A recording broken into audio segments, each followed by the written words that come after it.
With Ramp Up and Profile, you can determine your team's true selling ability and capacity using weighted attributes before allocating final quota targets. This gives sales operations, sales managers, and regional managers the data-driven insight about individual rep potential that they need to set optimal quota targets and drive performance. You can analyze reps using the following provided attributes that capture key data: tenure, to reflect a rep's number of years on your team or with the company; seniority, to reflect a rep's level of experience and performance; compensation grade, to reflect a rep's salary, commission pay, or a combination of salary and other incentives and benefits; and ramp up, indicating how quickly a rep learns.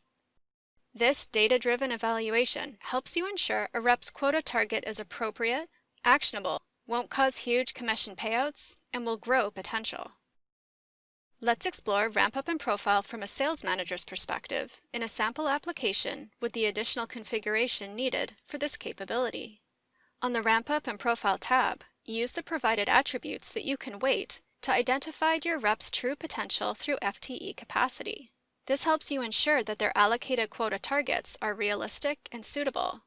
You can add your own attributes to further evaluate rep potential using custom criteria. Then adjust each rep's attributes to recalculate their true capacity and to compare their capacity against their target quota, ensuring quotas aren't too high or too low. For example, a rep with a premium compensation grade and a fast ramp-up would have a higher capacity and be expected to meet a higher quota target than other reps. A high positive threshold means that a rep's quota isn't challenging enough based on their experience and compensation grade, and that they can probably sell more. A negative threshold indicates a high, challenging target that a rep might not reach. Here, you could assign Peter more quota because he's at a positive capacity, but then you could lower James's rather high quota given the insufficient capacity. As a sales manager, this ability to evaluate the targets of each of your reps based on data, not intuition, and based on each rep's unique attributes and potential is invaluable, enhancing quota planning and best driving results. To learn more, visit docs.oracle.com.